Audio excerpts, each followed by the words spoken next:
udah kepegang ya Namanya Patatus Suara. relawan Teh Gita ya. Relawan Teh Gita. Ada singkatannya nggak? Ya kalau gitu bilangnya sih relawan Teh Gita Oh, semuanya bilangnya. Oh, kupikir ada singkatannya Nggak kayak dibikin. regit gitu apa Regit ya. relawan Teh Gita. Iya boleh ya. Relawan Teh Gita regit ya. Iya, regit.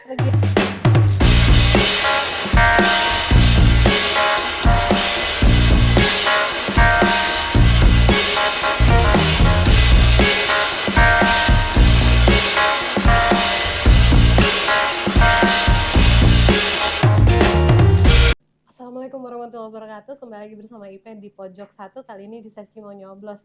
Saya kedatangan narasumber yang pertama perempuan, masih muda, cantik gak usah ditanya, smart gak usah ditanya, dan beliau menyalonkan diri nyalek ya Teh, nyalek ya, jadi anggota DPRD Kota Bogor. Ya. Dari Dapil Tanah Sareal. Iya, Dapil 4. Iya, Teh Gita Jayanti, terima kasih banyak sudah hadir di Pojok 1.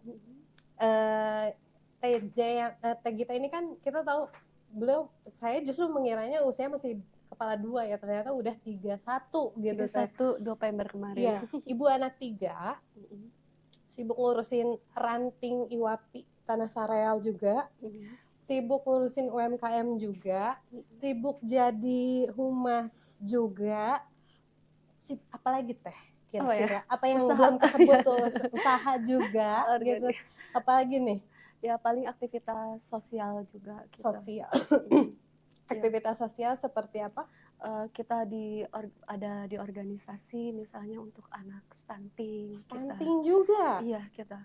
Okay. Jadi misalnya dari berapa anak itu ya kemarin sekitar 62 anak ya di salah satu kecamatan, kita kan bergilir ya dari satu komunitas. Anak itu gimana caranya bisa lolos dari stunting itu, kita riungan dana lah, perhatikan misalnya telur, susu, kita kirim itu setiap minggu, itu sama teman-teman organisasi ada. Berarti keliling Bogor aja ya, nggak cuma Tanah Sareal? Keliling Bogor juga. Sama fasilitator UMKM termasuk pelaku UMKM juga. Apa nih produk yang lagi Teteh ini? Kalau pelaku ya sebenarnya saya kan dari nol ya, dari tahun 2017. Sebelumnya dari bisnis keuangan, terus saya terjun di dunia UMKM, awalnya reseller dari komunitas alumni SMK 1 Bogor lah awalnya. Kita jual barang-barang teman-teman sampai akhirnya bikin toko, namanya toko Jajan Jitu. Apa aja tuh yang dijual? Jajan Jitu itu ya dia kayak buah, frozen food dan produk-produk UMKM. Nah terus di sana saya ikut kompetisi awalnya. Ya kompetisi di Kota Bogor seperti Pantas Kota Bogor, UMKM juara. Nah dari sana ya modal dari nol tadi ya bisa berkembang, mendapatkan dana hibah gitu dari pemerintah, ya lomba lah ya, kita lomba dapat hadiah. Nah di sana berkembanglah produk-produk seperti pertanian, termasuk dari Bogor, dari daerah sekitar, dari daerah juga ada, kayak tahu Jombang, terus buah matoa, kayak gitu-gitu. Jadi produk-produk Indonesia yang saya pasarkan gitu ke rumah-rumah komplek, karena kita sistemnya karena lagi COVID ya berubah dong. Iya, betul. Berubah, kita online di situ, online lewat WA group, terus lewat marketplace. Jadi kita kirim ke customer di komplek-komplek di Kota Bogor. Kangen makan tape, ingetnya toko saya lah gitu. Jajan Jitu namanya di situ. Nah dari sana ya tadi ya background yang UMKM itu jualan, sampai ke juara di Kota Bogor, dipercayakan ke fasilitator. Sebagai fasilitator mendampingi, sama mereka bertahap dari awal juga gitu. Jualan kayak saya kasih inspirasi, kasih sistem UMKM seperti apa kayak gitu. Jadi lebih menginspirasi para UMKM pemula juga ya, dan yang udah lama juga gitu mungkin ya.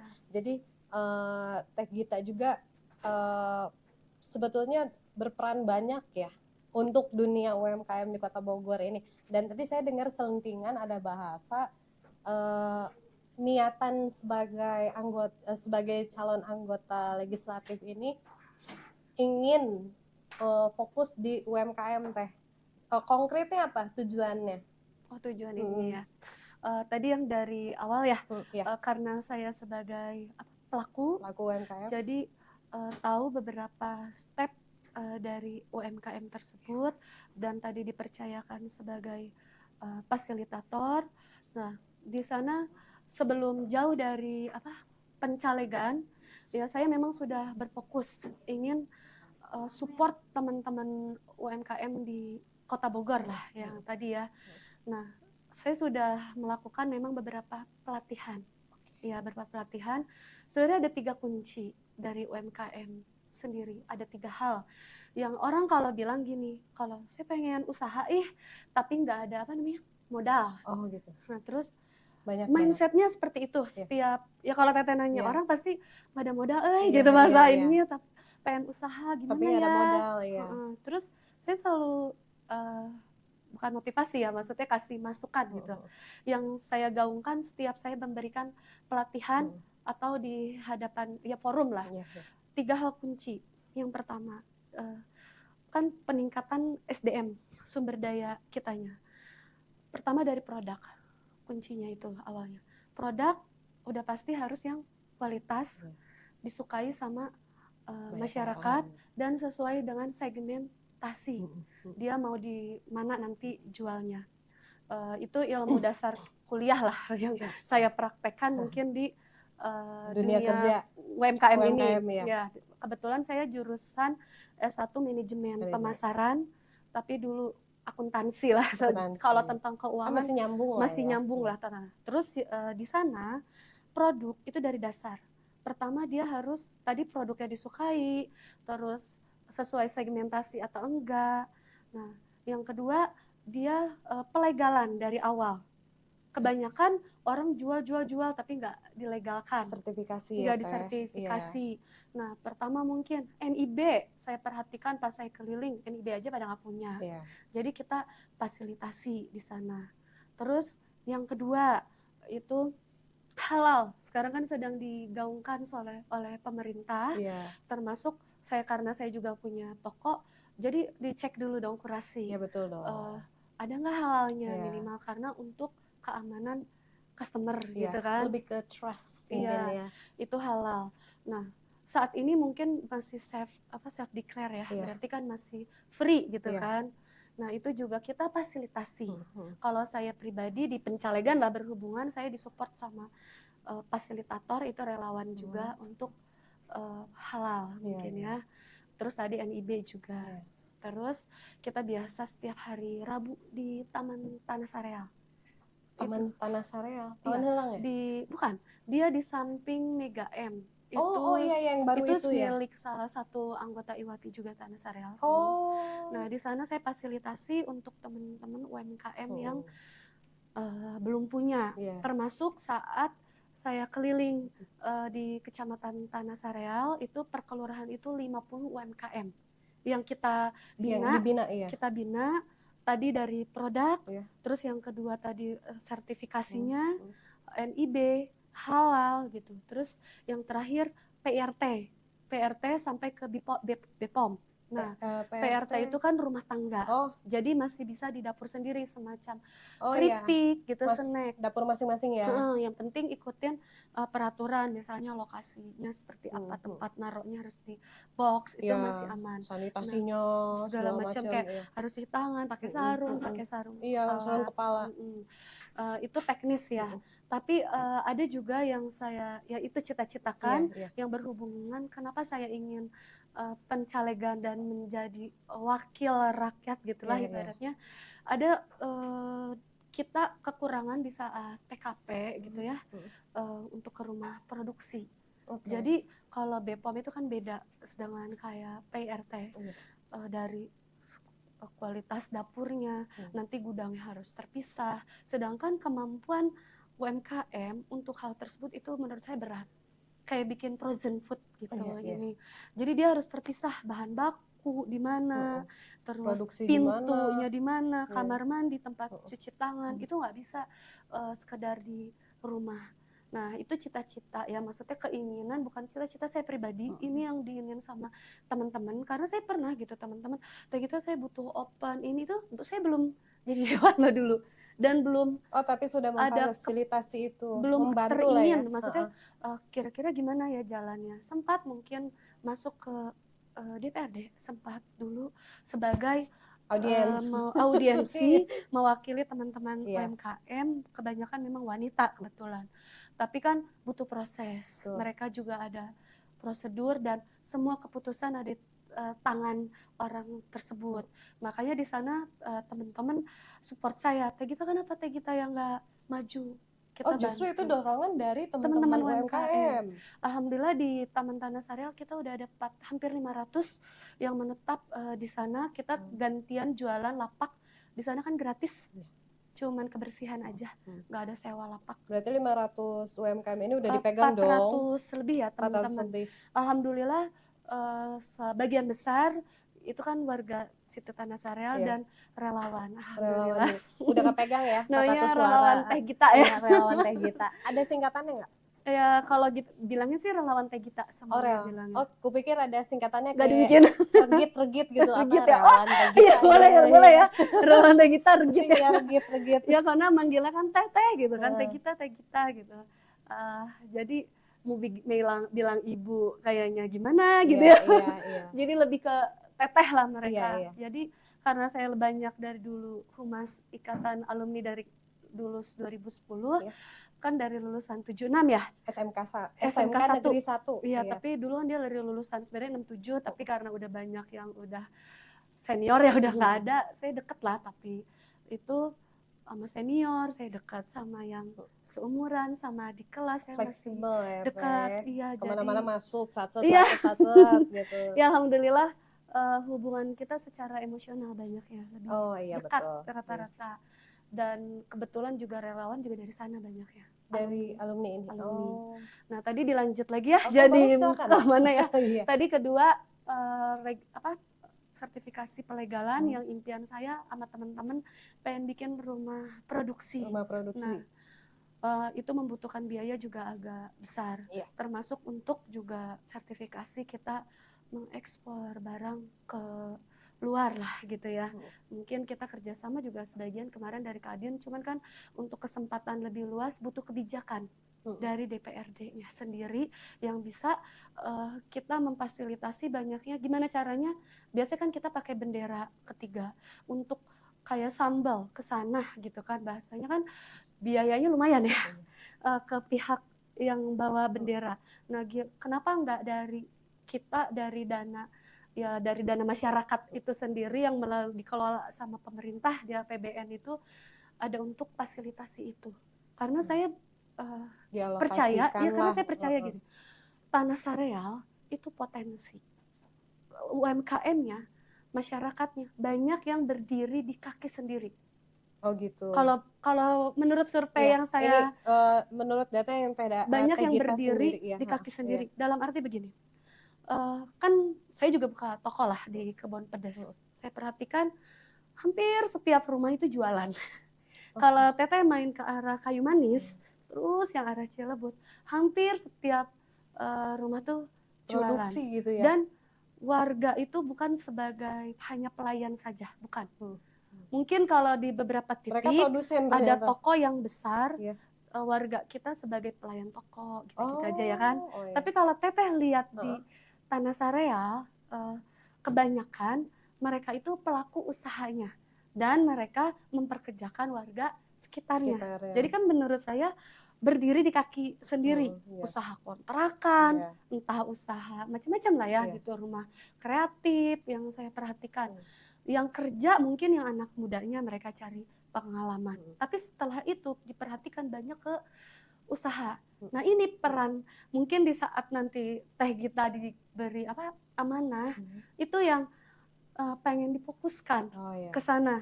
Nah terus kan kalau di lapangan banyaknya kan saya janji akan memberikan nanti kalau jadi bikin bazar untuk masyarakat Tanah Sareal.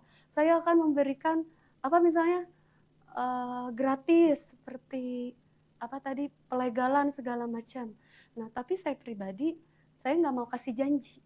Jadi apa yang dari kemarin saya kerjakan, ya jalanin aja Yang gitu. jelas Gita ini sedang berjuang untuk UMKM ketika nanti sudah duduk di kursi Kursi DPRD Kota DPRD Bogor Kota ya. Bogor. Sudah ada beberapa formula yang sudah disiapkan secara Nah, proper dan yang gitu. tadi ketiga, Oke. yang ketiga tadi kan secara pemasaran, secara produk, Iya. kedua tadi pemasaran tadi ada 2 ya. Tadi pemasaran 3. dulu ya. Iya kan tadi berproduk, Iya. sekarang pemasaran. Iya. Nah ini yang lebih seru lagi sebenarnya. Ini yang pertiktokan bukan? Salah satunya. Oke. Jadi gini, ini harus diperhatikan juga sama pemerintah lah salah satunya. Saya juga kan pelaku tadi ya. Iya. Di saat kita ada 2 kan, offline dan online. Offline biasanya ya selain yang punya toko yang tadi di depan rumah, juga di pasar, juga bazar. Banyak dong dinas-dinas mengadakan ayo bazar di titik A. Bahkan di yang paguyuban saya itu tuh kita keliling, nggak di tanah sareal aja. Teman-teman itu, gitu iya kita gini, mereka kan kalau bazar banyaknya Sabtu Minggu. Lah nanti cari makan Senin, Selasa, Rabu, Kamis di mana? Nah itu si pemerintah gimana caranya memfasilitasi tempat untuk bazar tersebut. Di setiap ada keramaian, pasti nyarinya apa? Dagangan dong. Jajan. Jajan.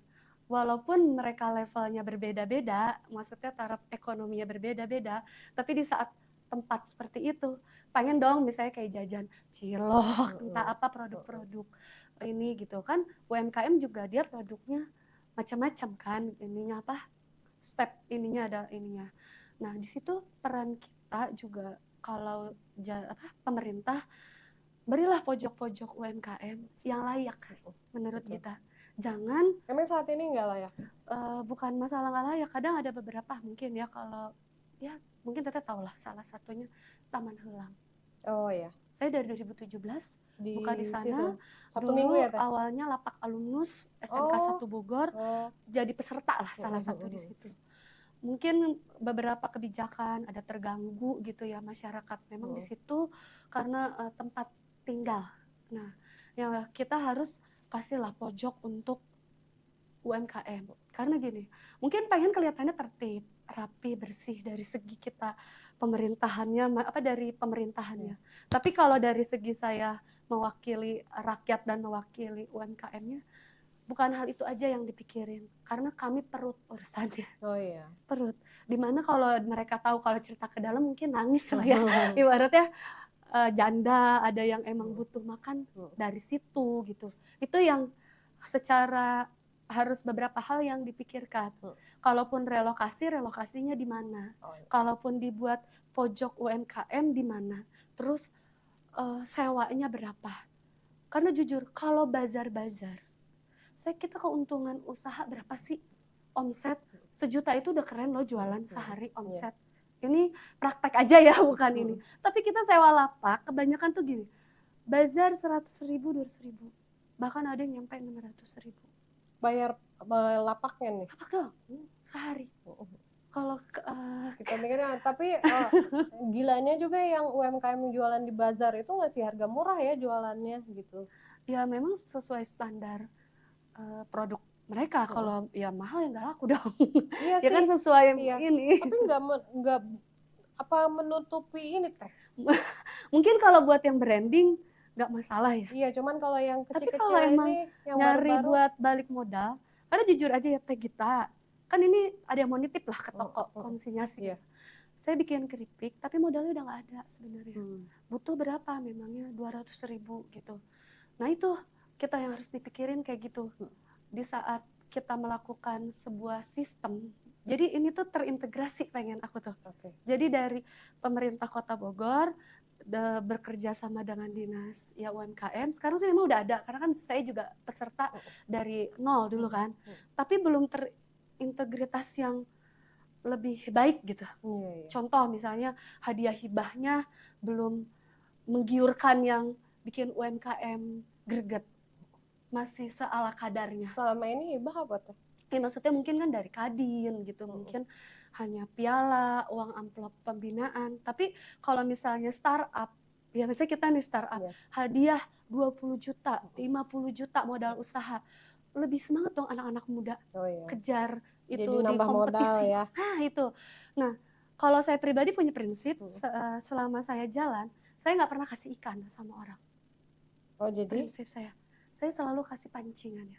Kalau ikan, saya cuma sekali kasih ngasih uang atau apapun, Iya. dia udah nggak terima apa-apa. Mm. Tapi kalau kita prinsip dalam hal apapun kasih pancingan atau kail lah, Kayak. mereka bisa dapat sendiri terus. Nah ini apa nih Bisa. kailnya teh biasanya? Nah itu yang kita bilang, kalau dari UMKM, Pembekalan gitu. 3 hal itu. Mm-mm. Pertama tadi produk, kedua tadi pemasaran, ketiga permodalan.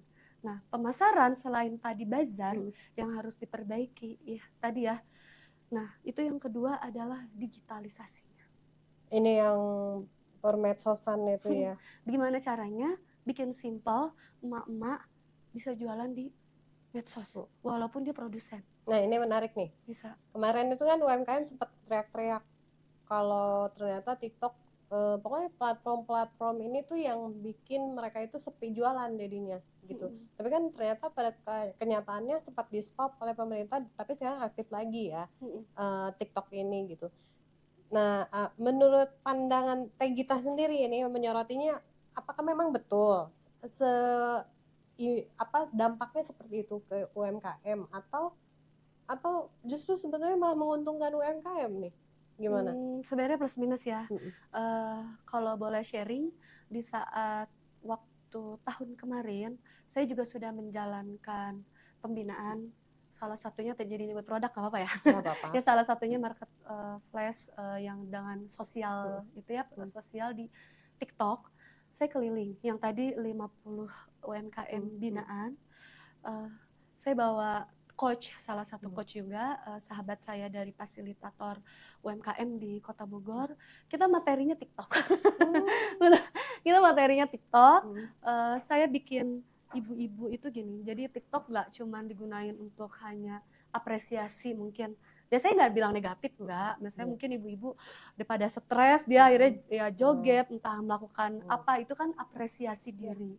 Tapi saya menyalurkan, mereka punya produk, usaha, yuk kita gunakan alat ini sebagai media promosi dan jualan. Nah, memang banyak sebenarnya yang berdampak positif dari yang dulu TikTok pertama, kayak keripik, cuman ya sering lah ya keripik sampai membeludak seperti itu. Termasuk kayak toko, saya juga jualan seperti itu. Nah, marketnya memang berbeda. Tapi ada beberapa produk itu yang dihajar, ya sebenarnya itu bukan produk UMKM, jujur aja. Itu produk luar, impor. Ya bayangin barang yang harusnya mungkin 50.000 gitu ya, cuman harga 10-20 ribu, bahkan ada yang sampai ribuan. So itu bukan produk UMKM, tapi ada beberapa yang mengancam produk UMKM. Oh jadi sebetulnya bukan platformnya nih ya yang mengancam, tapi ada beberapa produk yang itu justru dari luar ya. Bisa menghajar, contoh batik, iya. baju misalnya, kan itu banyaknya kan kita kuliner lah yang terfokus. Ternyata kayak batik di kita sampai harus cara tradisional, jadinya HPP-nya kan biayanya besar.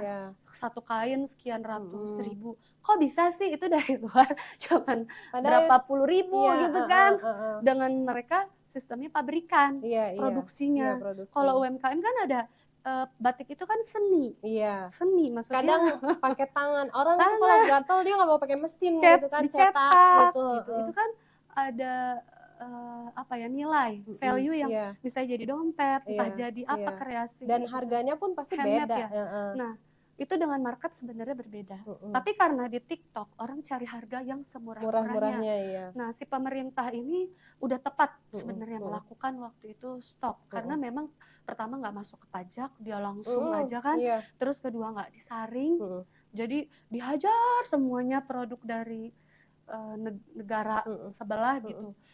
Buang dari pembuangan lah, Indonesia tuh kayak pembuangan karena kita konsumtif gitu kan. Iya betul. Nah, di situ kita UMKM udah babak belur sebenarnya. Karena itu. Sebenarnya babak belur. Misalnya, kok bisa sih itu buah aja dihajar loh. buah. Hmm. Ya maksudnya kualitas, mungkin nggak tahu ya kualitasnya, pupuknya ini kayak di kita tuh Sampai ke buah-buah ada yang beli gitu di dari luar negeri kan banyak juga ya. Tapi kalau Sa kita kan lebih enak tuh mending ke swalayan langsung gitu ya, milih sendiri kan iya, lebih. karena kan kita udah terbiasa dari COVID. Oh jadi kita one step ini aja ya, shopping gitu. Iya, nyampe sekarang gaya belanja itu masih COVID kemarin. Sebenarnya ada impact-nya ya, maksudnya walaupun dari rumah masih bisa jualan tanpa sewa toko, karena beban toko itu paling besar. Iya, iya. Nah, itu sih sebenarnya di TikTok itu seperti itu. Nah, sekarang pemerintah kan sudah melakukan regulasi. Nah, yang dulunya negatif mungkin di pasar ini, kita bilang ini, hayulah kita sambut positif. Jujur aja di Taman Tanah Sareal mereka jualan bisa sambil live loh. Oh gitu. Ada, ya Ada. baju sambil masih gitu. Tapi rame kan yang Ya, beli. dia kan memang tempat gabung sama wisata yang baru mau dibuka kan. Apa tuh? Kayak edukasi anak, ada panahan, ada itu sebenarnya kita dari IWAPI kerjasama lah sama salah satu anggota di situ ya, ininya ingin membentuk tempat wisata di Kota Bogor. Ada mini soccer di belakang udah dibangun, tapi belum di grand launching. Oh karena ini jujur ya, saya sebagai orang yang tinggal di Kota Bogor nggak ada tempat hiburan, itu ya kan? Nah makanya aku di situ koordinasi dengan teman-teman. Kalau mau hidup memang kita bilang gini, saya mau support, tapi teman-teman UMKM harus dikasih tempat dan bukan di pojokan. Jadi ada benefit nggak ya? mau di pojokan. UMKM mau di harus di sentral, depan dong. Iya, di mall. Kalau di pojokan buat apa? Betul. Saya kerasa dong. Ini lagi momentumnya loh, Teh. Jadi gini, ini kita lagi ramai boykot-boykotan kan, gara-gara perang ya. Jadi sebetulnya ini momentum yang bagus untuk mengurangi yang dari luar, masukinlah yang dari UMKM. Baru kita tadi. Karena saya kalau masuk nih ke mall ya Teh, itu brand luar semua loh. Yang ini ya, yang brand UMKM. Ya ampun, pameran Teh. Iya. Bukan toko gitu. Ya itu, nah kenapa salah satu keinginan Teh Gita dia menjadi wakil rakyat lah. Salah satunya juga itu. Di saat kita bisa memberikan kebijakan, karena pada prakteknya itu kita hanya memanjang barang kalau di pojokan. Iya. Sedih nggak sih? Betul. Udah kita produksi di sana nyampe bahasanya nggak laku. Sedangkan makan harus tetap jalan, termasuk di hotel-hotel. Sekarang kan udah mulai lah ya ada gerai di depan. Nah di situ peran lah seorang wakil rakyat yang bisa memberikan kebijakan. Itu kenapa yang saya ingin sama teman-teman diusungkan, salah satunya itu.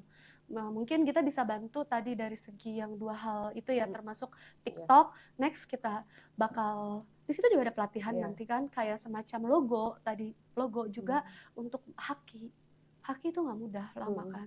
Haki ya mana bisa mahal lagi lumayan kan itu. Iya. Kalau UMKM dapat ini 600.000. Kalau saya pribadi waktu itu memang hadiah dari lomba juara. Tapi kan kalau misalnya UMKM binaan mereka dari hulu ke hilir kita support, dan yang terakhir itu permodalan. Itu menurut kita kemarin juga saya sudah aksi lah. Saya nggak beri janji ya, saya sudah aksi di saat memberikan pembinaan. Saya kerjasama dengan yang swasta, ya perbankan, dan ini pegadaian syariah. Kita udah kerjasama teman-teman KUR di sana. Sebenarnya mereka bukan butuh modal yang ratusan juta, enggak. UMKM belum mungkin yang kelasnya beda ya. Kalau yang pemula untuk beli oven, terus packaging yang sekali cetak harus 50, mungkin dikali 2.000 berarti kan udah ketahuan dong, butuh 1 juta 2 juta. 5 juta pun udah bisa berputar. Apalagi kalau mereka yang ditaruh di Indomaret, kan ada kurasi lah ya. Ada produk teman-teman UMKM, saya bukan ini ya, membanggakan teman-teman UMKM Tanah Sareal. Mereka sudah mulai naik kelas sekarang. Yang tadinya keripik hanya plastik bening, sekarang sudah ada stikernya, packaging lengkap dengan legalitas, gambar yang menarik. Kalau misalnya ketemu di ini Kak Indo ya apa sih, toko-toko lah ya, udah banyak Market-market. yang mart-mart lah, yang Iya, adem, iya. udah banyak produk kita.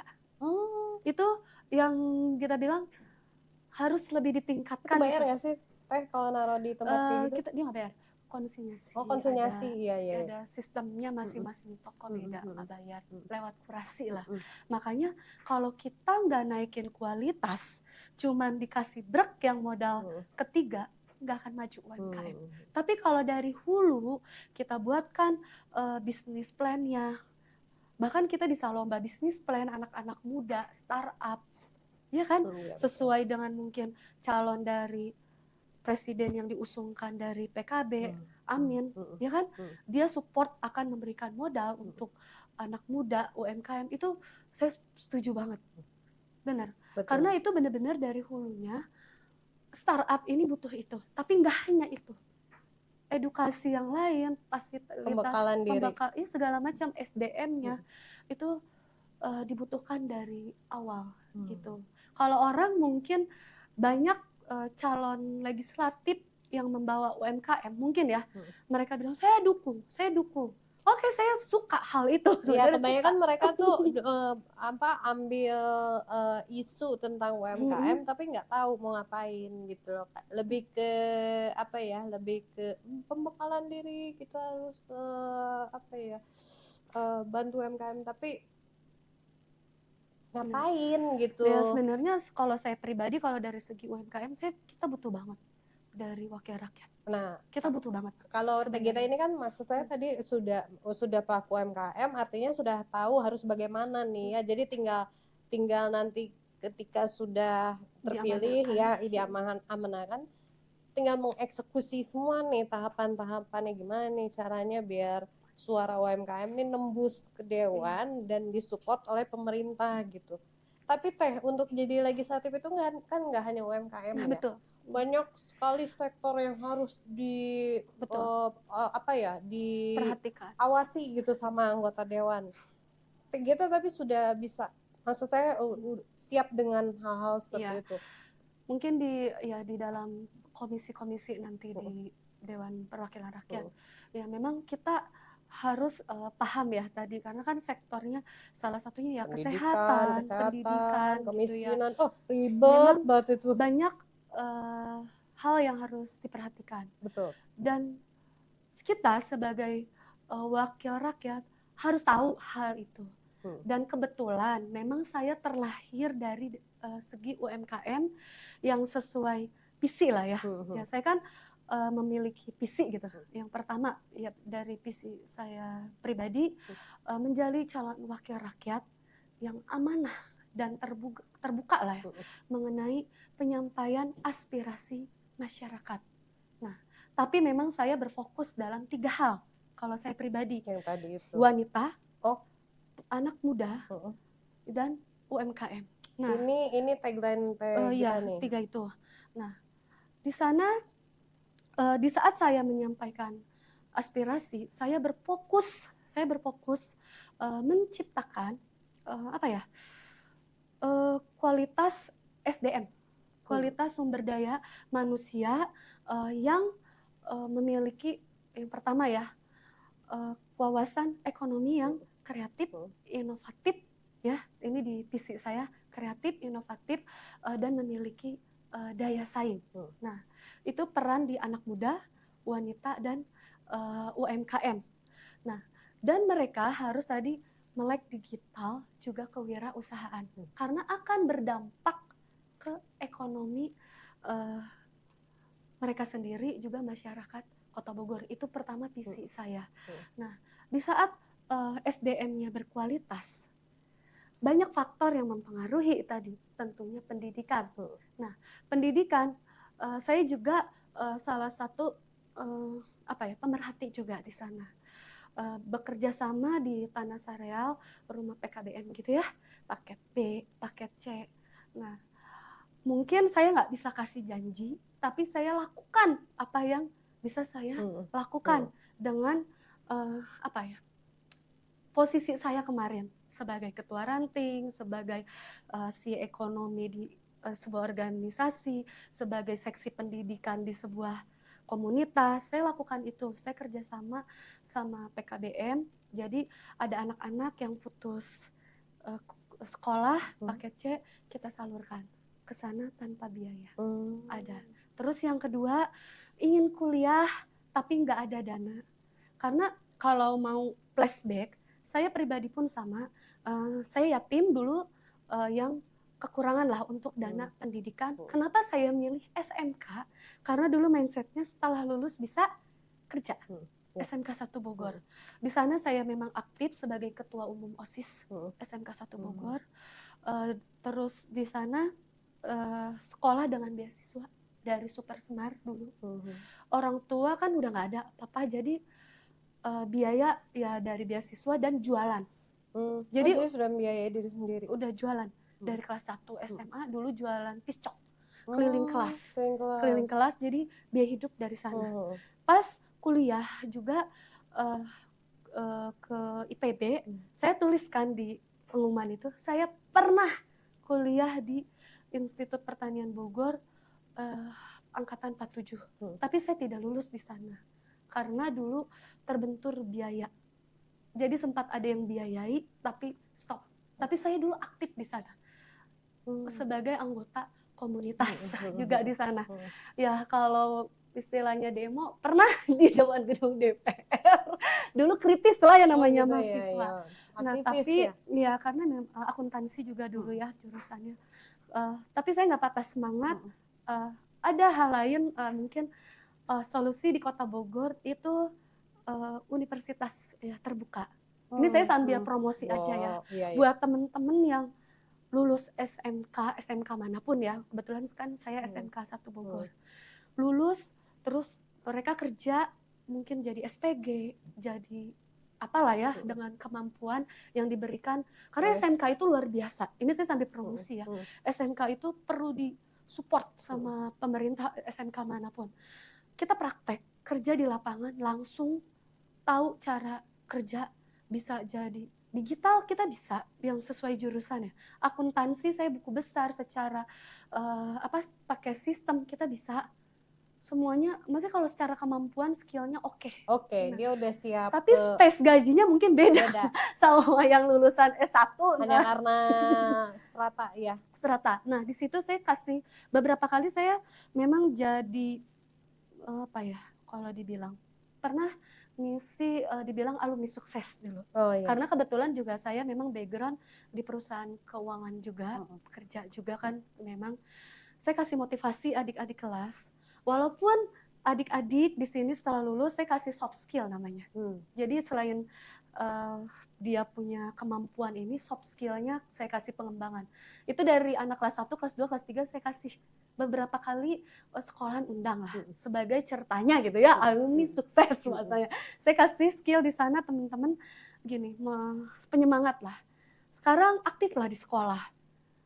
Jadi ya apapun itu jabatannya di organisasi-organisasi. Karena kebanyakan yang jadi di saat nanti di kehidupan nyata, ilmu yang dipakai itu dari organisasi. Betul. Iya. Saya di kelas mungkin banyak di-spend dulu paskibra juga. Oh gitu. Karena makanya saya ditanamkan integritas. Mungkin orang yang berintegritas kadang dibenci ya. Karena dengan saya punya apa ibaratnya kalau kata saya bukan otoriter bukan. Kalau menurut saya itu benar, terus dilenceng gitu ya misalnya orang ini mungkin orang nggak suka. Nah, tapi bukan idealis. Idealis beda sesuatu. Jadi harus itu tuh salah. Contoh bahasa kasarnya dikepokin uang. Kalau nggak punya integritas, imannya nggak kuat, terima kan. Tapi gini nih, itu yang berat. Juga menarik. Orang tuh kalau di politik itu kan memang harus siap dengan segala kemungkinan ya. Nah. Jadi kita nggak usah terlalu naif karena di politik itu duit ngomong memang. Dan jadi gini, mohon maaf, kalau datang tangan kosong itu kan nggak diterima istilahnya. Kira-kira dia mau ngasih apa nih gitu kan? Itu yang ada mungkin di mindset masyarakat kita. Iya, kebanyakan. Nah, itu salah satu motivasi terbesar kita ingin mencaleg ingin nyalek. Nyalek. Oke. Pertama, kita wanita. Mm-mm. Mungkin ada orang yang berpikir wanita hanya pelengkap. Mm-mm. Tapi kita bilang, enggak.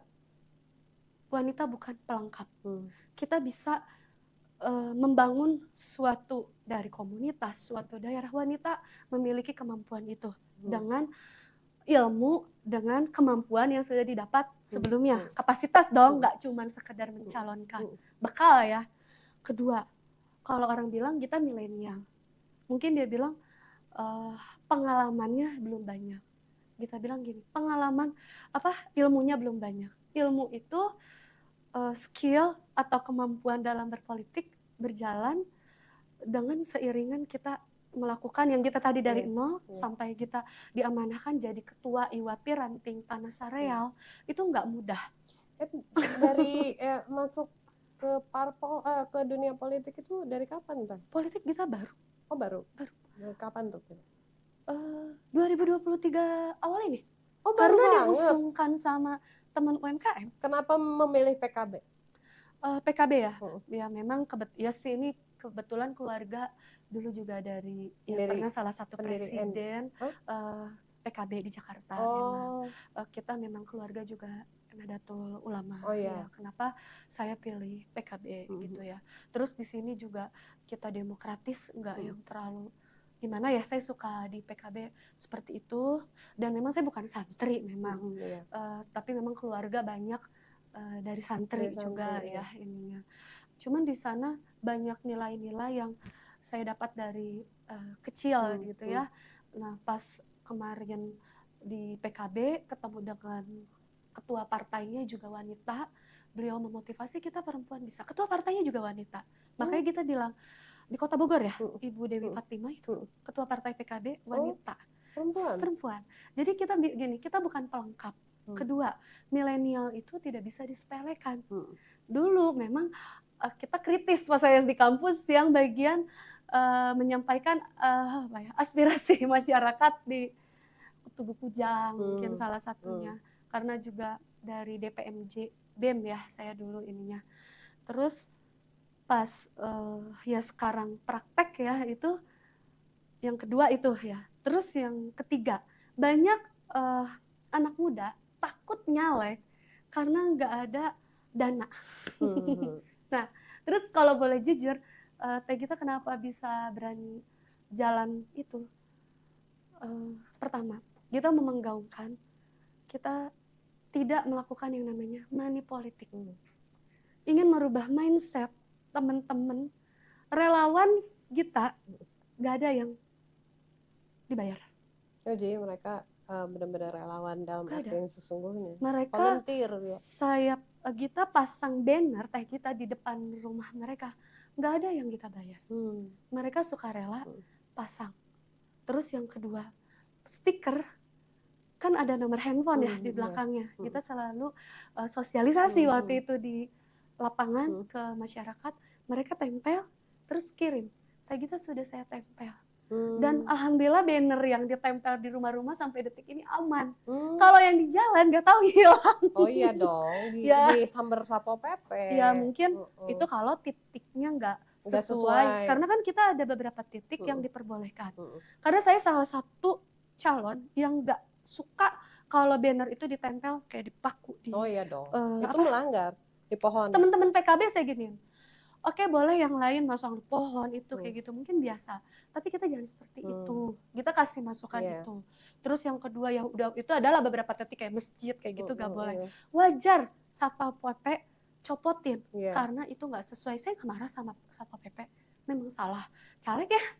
Dan kita caleg harus ya ikutin. Itu yang dibilang integritas. Ikut cara main lah. Nah iya itu. Terus yang kedua, masyarakat meminta sesuatu di lapangan apa gitu. Nah jujur aja, apa yang Teh Gita bawa ke lapangan? Program apa? Kita nggak ngasih janji loh Teh. Di belakang kan kita bilang tadi dikasih nomor handphone. Itu pribadi, bukan nomor tim ses. Mereka bisa WA mereka bisa WA kapanpun ke Teh Gita. Insya Allah dibalas. Oh iya. Tapi jujur aja, jujur ya. Ada yang WA begini loh. Teh Gita, saya mau butuh modal. Saya balas apa? Butuh berapa? Kalau ini mah saya ada relasi, nanti datang ya ke sana marketing, kur mungkin. Kayak gitu, saya mau jualan tapi nggak ada tempat. Boleh, saya udah siapkan lapak di Taman Tanah Sareal, free, nggak ada biaya sewa. Kalau kebersihan pun itu iuran mereka aja gitu, misalnya 10.000 kayak gitu. Terus yang ketiga, kayak gitu mau jualan gimana ya? Saya ada teman-teman yang bisa kerjasama, dia juga butuh kan produk, taruh di toko-toko itu. Ibu-ibu mau kok kayak gitu. Iya. Paling kayak saya kasih apa? Souvenir. Caleg itu butuh apa? Paling APK untuk alat. Itu perlu. Saksi itu perlu. Keuangan. Tapi bukan untuk dikasih langsung coblos saya ya. Uang kayak gitu. Bukan seperti itu. Itu yang kita lagi rubah mindset di masyarakat. Dan jadi caleg milenial tuh jangan takut. Kita tuh bisa pakai kreativitas. Ada hal lain ya.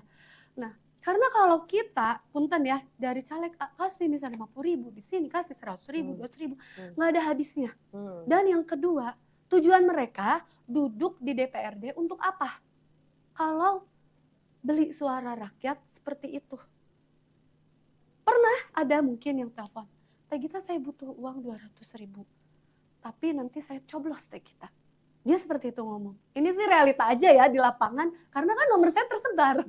Nah, terus saya jawab apa?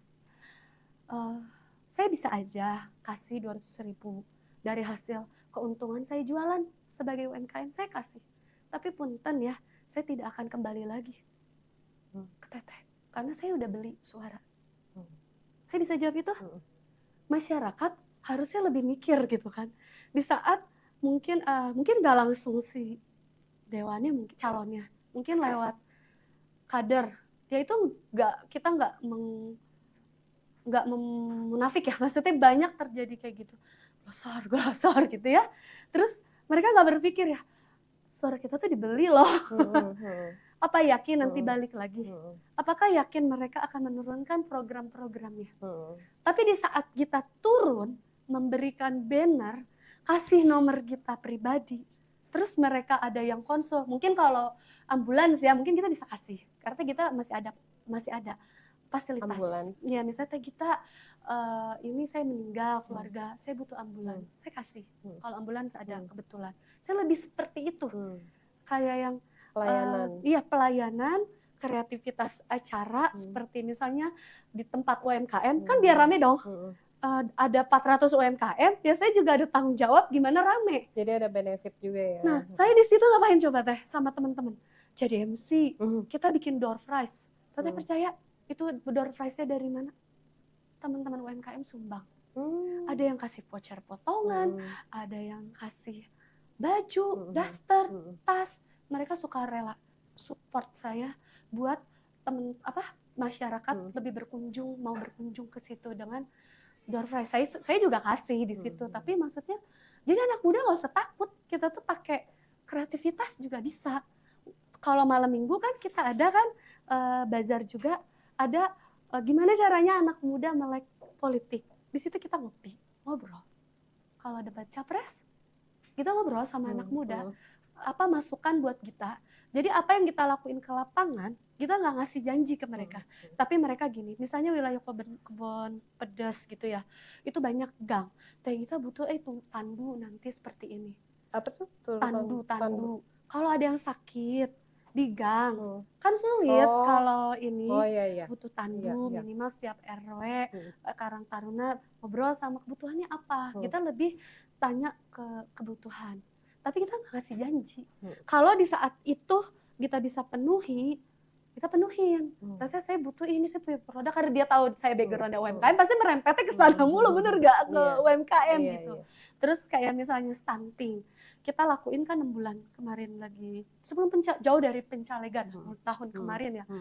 Itu kita edukasikan, berarti makanannya, telur, sampai udah pada lolos terakhir kan, dari 62 anak itu udah berat badannya udah mulai stabil, naik. Terus kita pada demo masak, kasih telur jadi apa biar si anak gak bosen. Jadi nggak cuma sekedar, itu bukan bekerja sama dengan si pemerintah, kita komunitas. Nah, tapi pemerintah support nih di kelurahan, ini yang Mm-mm. stuntingnya ini gitu. Mm. Mungkin dari pemerintah sebenarnya udah gencar, tapi kita ibarat kata kalau kasih setetes air ya, Ambil peran lah di iya situ. kalau walaupun hanya setetes air, Mm. tapi kita bantu lah Mm. memadamkan, jangan sampai terlalu sebar apinya itu. Nah, mungkin next kebijakan kita nanti di apa karena kita sendiri punya anak 3, itu yang diperhatikan sama seorang ibu UMKM, walaupun sibuk usaha, tapi tetap keluarga itu nomor 1. Anak itu harus diperhatikan dari segi makanannya, pendidikannya, walaupun dia UMKM tadi. Nah, itu yang berhubungan. Tadi makanya banyak yang kayak gitu, anak saya nggak sekolah gini. Ya udah, saya ada link untuk paket C, ayo mangga. Terus yang kedua tadi yang berhubungan lagi sama SMK, anak-anaknya pada nggak sekolah, saya juga ada temen dosen beberapa. Teh kita ada salah satu universitas, dia bisa masukin seperti KIP, itu di luar pencalegan ya, dari tahun kemarin kan. Bantu dong teman-temannya dari lulusan SMK 1, karena tahu saya humas kan di sana, ikatan alumni, adik-adik kelas yang nggak bisa kuliah tapi pengen kuliah, saya masukin berapa, kan butuh 100 ya, 50-an lah. Mereka 4 tahun kuliah, dapat dari KIP juga. Nah, mungkin next di saat saya dapat amanah, saya bisa ada keleluasaan di sana untuk support. Sebenarnya walaupun nih anak punya, ya maksudnya ekonominya ini, tapi dia punya potensi. Dari salah satu keluarga anaknya ada yang maju, minimal tertopang. Dari satu keluarga saya kasih kail tentang UMKM, ekonominya naik. Dari satu keluarga ekonomi UMKM-nya naik, bisa memperkerjakan karyawan. Karena saya alami sendiri. Dari satu jajan gitu mungkin bisa rekrut jadi admin, jadi staf toko, jadi kurir. Itulah praktek nyata di lapangan. Tapi jika itu kita bisa kerjasama antara baik pemerintah, Kota Bogor, kita sebagai calon wakil rakyat, sebagai wakil rakyat, UMKM terintegritas, menurut saya ekonomi Kota Bogor bisa naik dengan jauh dari sekarang. Amin. Kalau makanya kita doain aja Teh Gita nomor 5. Iya, nomor 5, Dapil 4, Kecamatan Tanah Sareal. Dan itu akan berimpact ke hal yang lain. Tentu dari segi kesehatan, ekonomi naik, makan pun gizinya akan baik. Stunting udah nggak terlalu dipilihin dari dasarnya. Nikah ya muda tadi mungkin karena dia sekolah udah sibuk kerja, nilai nikah muda lebih teratasi. Pernikahan muda, hamil muda, terus dari segi pendidikan pun akan naik karena ekonominya terbantu. Bahkan dari segi mungkin lingkungan, ya tadi dari RT RW, karena kita akan program di saat yang tadi, saya selalu bilang gini, di saat saya titip banner, saya kan nggak pernah bilang kasih sesuatu hal mungkin uang atau apa ya, saya hanya titip lagi stiker ke lingkungan sekitarnya. Jadi orang itu titip banner, terus di lingkungan sekitarnya saya main, kasih stiker dan mereka tempel, terus ketemulah di TTS kan, oh ini Teh Gita gitu, ketemu langsung, jadi lebih hubungan emosional yang saya iniin. Dan saya bilang, kalau misalnya ya di sini ada 10-20 suara, kan ada 596 TPS ya di Tanah Sareal, ada 10-20, maksudnya mungkin saya lebih perhatikan juga untuk para relawan itu, karena mereka nggak minta apa-apa di awal ke saya, nggak minta apa-apa mereka, dan nggak ngomong Teteh ada janji apa. Ya saya selalu bilang saya bisa kasih apa yang bisa saya kasih sekarang, dan pencalegan ini sampai saya jadi wakil rakyat, tujuannya ini sebagai kendaraan untuk memajukan UMKM dan bisa berdampak ke masyarakat luas. Itu tujuan saya, anti money politik. Kalau ketemu ada di lapangan itu nggak ada Teh Gita, pasti nggak akan ada. Karena saya mempeloporkan seperti itu. Mudah-mudahan teman-teman juga istilahnya kalau mereka emang niat ingin duduk atas suara rakyat, jauh deh dari, nggak akan ada selesainya kalau dari hulu baru nyalek aja melakukan integritasnya dijual. Gimana nanti di saat duduk Anda tangan kasih punya kuasa, kasih kebijakan yang segalanya dinilai tadi suap segala macam. Gimana beresnya, gimana Indonesia beres, Kota Bogor lah terutama dari korupsi, kalau di awalnya aja udah nggak bener. Itu yang mindset yang mungkin pas dulu, ngapain dulu dari kuliah koar-koar di depan Di jalanan. sana, kalau saya sendiri tidak bisa mempraktekkan dan menjaga integritas itu. Karena ini udah digoyang, di awal aja digoyang bahasanya. Kuat gak nih imannya teh kita di awal untuk melakukan politik uang seperti itu. Terus yang mengenai tadi APK, uangnya teh kita dari mana? Kan saya punya usaha. Sehari ada keuntungan 100, 200, 300 ribu lah anggap misalnya. 100 ribu saya sisihkan. Namanya kita untuk berkorban untuk jadi wakil rakyat ya mau nggak mau dong berkorban. 100 ribu saya cetak banner. Semua kan harus ada modal. Saya cetak stiker. Besok jualan lagi ada keuntungan selisih lagi 50 ribu. Saya cetak stiker dikumpulin. Itu modal saya seperti itu. Yang tadi untuk kreativitas segala macam. Dan dari relawan sendiri Masya Allah ya, mereka karena tahu rekam jejak saya dari, kebetulan kan banyaknya alumni SMK 1, dari ya yang relawan yang benar-benar gerak ya, dari UMKM, mereka tahu rekam jejak saya sebelumnya. Jadi mereka bergerak atas dasar emosional, tahu Teh Gita dulunya rekam jejaknya seperti apa, kepemimpinan di organisasi seperti apa, tahu dari SMA-nya mungkin kan namanya, tahu kepemimpinan dari awal ketua OSIS kayak gitu-gitunya, mereka tahu saya seperti apa, kerja kerasnya, integritas lah terutama mereka tahu. Nah itu sih yang selama ini yang dijalani ya, karena saya pemain istilahnya orang baru lah di dunia politik. Agak kaget sebenarnya. Kalau dibilang agak kaget, shock ya? agak kaget pas di lapangan, tapi itu nggak membuat saya mundur dan saya juga menjauhkan yang namanya ambisi. Tapi serius. Berambisi. Tapi serius. Iya, tapi serius, betul-betul. Ambisi nggak apa-apa, tapi jangan terlalu berambisi. Oper. Gitu. Karena di saat orang sudah ambisi mungkin bisa menghalalkan segala cara. Itu kuncinya. Untuk melakukan hal yang spesial, apalagi sebuah amanat yang kita kan hidup istilahnya ini di akhirat lah bahasanya ya. Wakil rakyat, mimpin diri sendiri aja ditanya, apalagi ini diberikan sekota Bogor gitu loh bahasanya. Orang mengharapkan Teh Gita ini gitu. Itu yang saya dasar lah, basic dari awal, integritas, kepedulian. Mau turun saudara itu.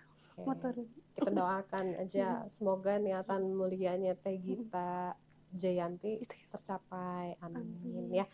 Teh, terima kasih banyak. Ini tadi kita udah kemana-mana nih ngobrolnya. Belum aja kita ngomongin, ini kayak kalau ngomongin pendidikan akan lebih panjang lagi gitu. Nanti kita ngobrol lagi gitu kan. Boleh. Nah Teh Gita, sebelumnya saya terima kasih banyak. Semoga sukses selalu. Semoga semua yang lagi dikejar nih dapet ya.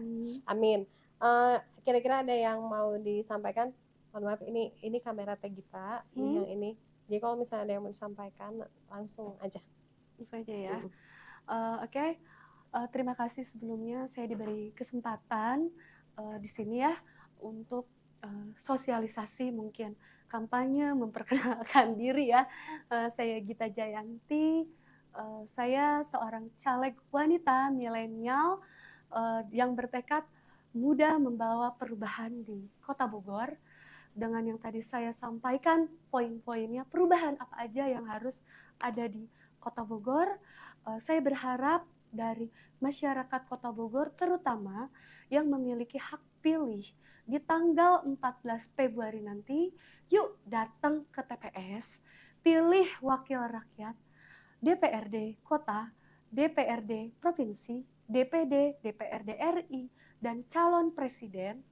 Yuk gunakan hak pilih sesuai hati nurani. Jauhkan yang namanya money politik. Benar-benar dari hati nurani kita milih orang tersebut.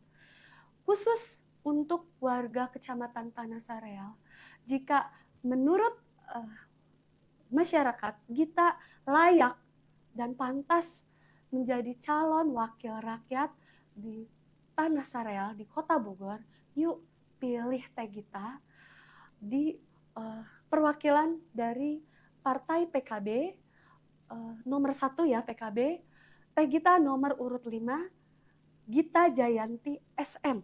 Nah, bisa coblos di nama Teh Gitanya di surat suara pojok, berarti pojok kiri atas Partai PKB, ada di bawahnya nomor 5 Gita Jayanti SM.